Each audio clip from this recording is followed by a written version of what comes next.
यदि प्रेम का मतलब सिर्फ पा लेना होता तो हर हृदय में राधा कृष्ण का नाम नहीं होता।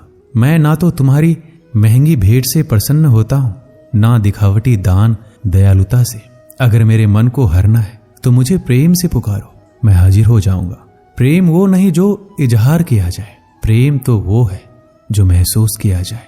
प्रेम वो नहीं जो पाया जाए, प्रेम तो वो है जो जिया जाए। सच्चा प्रेम वो होता है जिसमें दूर रहने के बाद भी हर पल दिल में उसी इंसान का नाम हो। प्रेमी का सबसे बड़ा सहारा उसका प्रेम ही होता है। जिस प्रेम में प्रमाण देना पड़े वह प्रेम नहीं है। प्रेम को प्रमाण की नहीं, समझने की जरूरत होती है।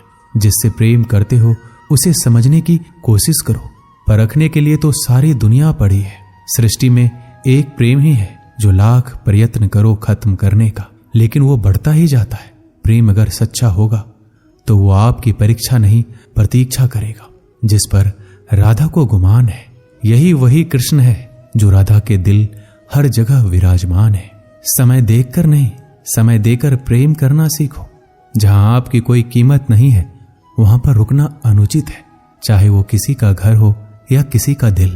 प्रेम में कोई वियोग नहीं होता। प्रेम ही अंतिम योग है, अंतिम मिलन है। दिल से जो दिया जा सकता है वो हाथ से नहीं, और मौन से जो कहा जा सकता है वो शब्द से नहीं। अपने कभी छोड़कर नहीं जाते, और जो चले जाए वो अपने नहीं होते। प्रेम सुख के साथ दुख भी लाता है, पर जो उस दुख को सुख समझता है उसका प्रेम शुद्ध और सच्चा है। जब किसी के साथ भूत, वर्तमान और भविष्य समय के विचार आते हैं, बस वहीं से प्रेम का जन्म होता है। किसी से प्रेम करने की कोई वजह नहीं होती। प्रेम तो सिर्फ प्रेम है। यदि वजह है तो वो प्रेम नहीं, पसंद है। जो मनुष्य से प्रेम नहीं कर सकता वह परमात्मा से कभी प्रेम नहीं कर सकता। सब कुछ झूठा हो सकता है मगर प्रेम में बहाए आंसू नहीं।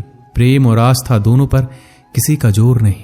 ये मन जहां लग जाए वहीं ईश्वर नजर आता है। प्रेम में दर्द हर एक को मिलता है, बस जो सह जाता है वो प्रेम निभा जाता है। मुक्ति की इच्छा का अंत हो जाना ही मुक्ति है, और प्रेम की तलाश का अंत हो जाना ही प्रेम है। हर एक चीज तब तक सुंदर है जब तक आप उसे प्रेम करते हैं। कभी कभी उनसे भी दूर होना पड़ता है जिनके साथ हम पूरी जिंदगी गुजारना चाहते हैं। जिंदगी में सच्चे प्रेम का मतलब सिर्फ वही जानता है जिसने कभी सच्चा प्रेम करके खो दिया हो। प्रेम तो आखिर प्रेम है, आज नहीं तो कल जरूर होगा। प्रेम में स्वतंत्रता दी जाती है, अधिकार नहीं पाया जाता। प्रेम का अर्थ है कि सभी सुख, दुख और मोह से परे रहना। शादी करने के बाद किसी और से प्रेम करना गलत है, तो प्रेम होने के बाद किसी और से शादी करना भी गलत है। अहंकार करने पर इंसान की प्रतिष्ठा, वंश, वैभव तीनों ही चले जाते हैं। विश्वास ना हो तो रावण, कौरव और कंस का अंत देख लो। मुश्किल वक्त हमारे लिए आईने की तरह होता है जो हमारी क्षमताओं का सही आभास हमें कराता है। सभी प्रकार के हथियारों में समय ही सर्वोपरि है, क्योंकि समय सब कुछ मार देता है। किसी दूसरे के जीवन के साथ पूर्ण रूप से जीने से अच्छा है कि हम अपने स्वयं के भाग्य के अनुसार अपूर्ण जिए। परिवर्तन ही इस संपूर्ण संसार का नियम है। इसलिए व्यक्ति को कभी अपने वर्तमान पर घमंड नहीं करना चाहिए। अपने काम पर अपना दिल लगाओ, लेकिन इसके इनाम पर कभी नहीं। इस संसार में देखने के लिए बहुत सारे खूबसूरत स्थान हैं, पर सबसे खूबसूरत जगह है बंद आंखों से अपने भीतर देखना। प्रेम का अर्थ विवाह करना नहीं होता, बल्कि पूरी निष्ठा के साथ समर्पण करना होता है। व्यक्ति को अपने आप को सदैव ईश्वर को समर्पित कर देना चाहिए, तभी वह दुखों, चिंता और परेशानियों से मुक्त रह सकता है। माफ करना और शांत रहना सीखिए, वो एक ऐसी ताकत बन जाएगी कि पहाड़ भी रास्ता देंगे। व्यक्ति को अपने इंद्रियों को वश में रखने के लिए बुद्धि और मन को नियंत्रित रखना होगा। जो होने वाला है वो होकर ही रहता है, और जो नहीं होने वाला वह कभी नहीं होता। ऐसा निश्चय जिनकी बुद्धि में होता है उन्हें चिंता कभी नहीं सताती है। किसी भी व्यक्ति को ना तो समय से पहले और ना ही भाग्य से अधिक कुछ मिलता है, लेकिन उसे सदैव पाने के लिए प्रयत्नशील रहना चाहिए। श्री कृष्ण कहते हैं, इंसान हमेशा अपने भाग्य को कोसता है, ये जानते हुए भी कि भाग्य से भी ऊंचा उसका कर्म है जो स्वयं के हाथों में है। व्यक्ति को आत्मज्ञान के माध्यम से संदेह रूपी अज्ञानता को समाप्त करना चाहिए। मैं उन्हें ज्ञान देता हूं जो सदा मुझसे जुड़े रहते हैं और जो मुझसे प्रेम करते हैं। सत्य कभी दावा नहीं करता कि मैं सत्य हूं, लेकिन झूठ हमेशा दावा करता है कि सिर्फ मैं ही सत्य हूं। परिवर्तन संसार का नियम है। समय के साथ संसार से हर चीज परिवर्तन के नियम का पालन करती है। हालांकि मैं भूत, भविष्य और वर्तमान काल के तीनों जीवों को जानता हूं, लेकिन मुझे वास्तव में कोई नहीं जानता है। संयम, सदाचार, स्नेह एवं सेवा ये गुण भली भांति संगत के बिना नहीं आते। जिस प्रकार से प्राकृतिक मौसम में बदलाव आता है, ठीक उसी प्रकार से जीवन में भी सुख दुख आता रहता है। वह कभी अस्थायी नहीं रहते हैं। इस जीवन में ना कुछ खोता है ना व्यर्थ होता है। जो लोग परमात्मा को पाना चाहते हैं वह ब्रह्मचर्य का पालन करते हैं। भगवान श्री कृष्ण कहते हैं, मैं इस संसार का सुगंध हूँ, अग्नि की उष्मा हूँ और समस्त जीवित प्राणियों का आत्म संयम हूँ। मन में कभी डर पैदा मत होने दो। वो वास्तविक नहीं है। वो ना तो कभी था ना कभी होगा। इसके विपरीत जो वास्तविक है वह हमेशा से था और उसे ना तो बदला जा सकता है ना कभी नष्ट किया जा सकता है। गीता में उन लोगों के लिए संदेश दिया गया है जो लोग अपने मन को काबू में नहीं रखते। ऐसे लोगों का मन इधर उधर भटकता रहता है और उनके लिए वह शत्रु के समान काम करता है। मन व्यक्ति के मस्तिष्क पर भी गहरा प्रभाव डालता है। जब व्यक्ति का मन सही होता है तो उसका मस्तिष्क भी सही तरीके से काम करता है। इसलिए अपने मन को हमेशा काबू में रखिए। श्रीमद् भागवत गीता में श्री कृष्ण ने उपदेश दिया है कि हर मनुष्य को खुद पर पूरा भरोसा रखना चाहिए, क्योंकि जो लोग खुद पर भरोसा करते हैं वो निश्चय ही सफलता हासिल करते हैं। वह इंसान जैसा विश्वास करता है वो वैसा ही बन जाता है। श्री कृष्ण कहते हैं, जो लोग दूसरों की भलाई पर ध्यान नहीं देते, सिर्फ अपना मतलब साधने में लगे रहते, उन लोगों का कभी भला नहीं होता। आपको बता दें कि इंसान का स्वार्थ उसे अन्य लोगों से दूर ले जाकर नकारात्मक हालातों की तरफ धकेलता है, जिसके चलते व्यक्ति अकेला रह जाता है। वहीं गीता में यह भी कहा गया है कि स्वार्थ शीशे में फैली धूल की तरह है, जिसकी वजह से व्यक्ति अपना प्रतिबिंब ही नहीं देख पाता। वहीं अगर आप चाहते हैं कि आप भी अपना जीवन खुशीपूर्वक व्यतीत करें, तो इसके लिए ये जरूरी है कि आप अपने स्वार्थ को कभी अपने पास नहीं आने दें, क्योंकि स्वार्थी मनुष्य दोस्ती भी सिर्फ अपना स्वार्थ निकालने के लिए करते हैं। जीवन में कभी किसी से अपनी तुलना मत करना। आप जैसे हैं सर्वश्रेष्ठ है।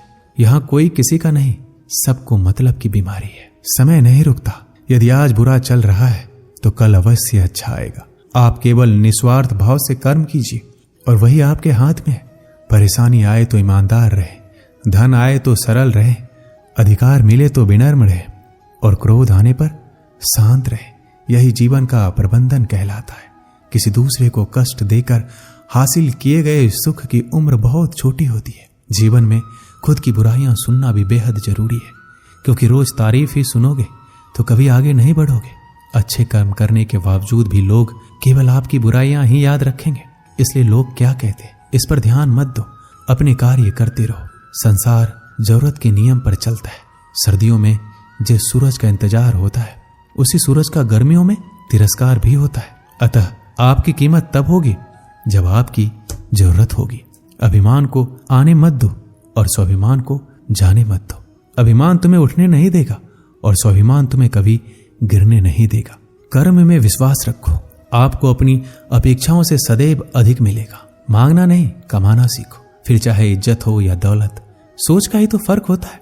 वरना समस्याएं आपको कमजोर करने के लिए नहीं, बल्कि मजबूत बनाने के लिए आती है। जिस दिन आप अपनी हंसी के मालिक खुद बन जाओगे, तब आपको कोई भी रुला नहीं सकता। अगर कोई आपसे मांगे तो दे दिया करो, क्योंकि भगवान ने आपको देने वालों में रखा है, मांगने वालों में नहीं। समझदार इंसान का दिमाग चलता है और ना समझ इंसान की जुबान। गरीब रहोगे तो कोई ध्यान नहीं देगा। मेहनत करोगे सब हंसेंगे और कामयाब होंगे तो सब जलेंगे। ताकत अपनी शब्दों में डालो, आवाज में नहीं, क्योंकि फसल बारिश से उगती है, बाढ़ से नहीं। याद रखना, अच्छे वक्त को देखने के लिए बुरे वक्त को भी झेलना पड़ेगा। सेवा सबकी करो, लेकिन आशा किसी से मत रखो, क्योंकि सेवा का असली मूल्य भगवान ही देते हैं। खुद को काट कर भी रख दोगे तो ये दुनिया आपसे खुश नहीं होगी। इसलिए वो करो जो मन चाहे, वो नहीं जो दुनिया चाहे, क्योंकि दुनिया की पसंद को बदलते वक्त नहीं लगता। घमंड के अंदर सबसे बुरी बात ये होती है कि वो आपको कभी महसूस नहीं होने देगा कि आप गलत हैं। जिंदगी में दो चीजों का कभी घमंड मत करना, पैसा और सूरत। गरीबी आते देर नहीं लगती और चेहरा किसी हादसे में बदलते जरा भी वक्त नहीं लगता। जितना कम बोलोगे उतना ज्यादा प्रभावशाली आपके शब्द होती जाएंगे। रिश्तों को जोड़े रखने के लिए कभी अंधा, कभी गूंगा, कभी बहरा होना पड़ेगा। यदि कहने के लिए कुछ अच्छा नहीं है तो चुप रहना एक बेहतरीन विकल्प है। कोई आज तो कोई कल बदलता है। यकीन करो, सब बदलते हैं। दुनिया बड़ी भुलक्कर है, वो तो उतना ही याद रखती है जितने से उसका मतलब होता है। सहारा कोई कोई ही देता है, धक्का देने को हर शख्स तैयार बैठा है। अपनी कमियों को केवल हम दूर कर सकते हैं और कोई नहीं, बल्कि सब केवल इसका फायदा उठाना जानते हैं। जिंदगी जीना आसान नहीं होता, बिना संघर्ष कोई महान नहीं होता। जिस दिन आपके सामने कोई समस्या ना आए तो समझ लेना आप गलत रास्ते पर सफर कर रहे हैं। झूठ, धोखा और बहाने आपको कुछ पल की खुशी देंगे, लेकिन इसकी कीमत आपको भविष्य में चुकानी पड़ेगी। लोग कहते हैं पैसा रखो, बुरे वक्त में काम आएगा, लेकिन सच तो यह है कि सिर्फ श्री कृष्ण पर भरोसा रखो, वो बुरा वक्त आने ही नहीं देंगे। एक बार की बात है, सम्राट किसी बात पर अपने वजीर से नाराज हो गए। नाराजगी में उन्होंने वजीर के लिए फांसी की सजा का ऐलान कर दिया। फांसी का समय शाम के 6 बजे निश्चित किया गया। फांसी की सजा दिए जाते समय वजीर दरबार में उपस्थित नहीं था। सम्राट ने सैनिकों को आदेश दिया, जाओ जाकर वजीर को बता दो, शाम को ठीक 6 बजे उसे फांसी पर लटका दिया जाएगा। सम्राट का आदेश मान सैनिक की एक टुकड़ी वजीर के घर पहुंची। उसके घर को चारों ओर से घेर लिया गया। कुछ सैनिक घर के अंदर गए। अंदर जाने पर उन्होंने देखा कि वहां तो जश्न का माहौल है। उस दिन वजीर का जन्मदिन था। उसके घर पर रिश्तेदारों और दोस्तों की चहल पहल थी। संगीत बज रहा था, नाच गाना चल रहा था, पूरे घर में पकवान की खुशबू फैल रही थी। कुल मिलाकर वहां माहौल बड़ा खुशनुमा था। सैनिकों ने भरी महफिल में ऐलान कर वजीर को फांसी की सजा के बारे में बताया।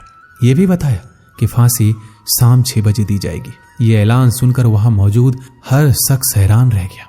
फौरन संगीत और नाच गाना बंद कर दिया गया। रिश्तेदार, दोस्त और परिवारजन उदास हो गए।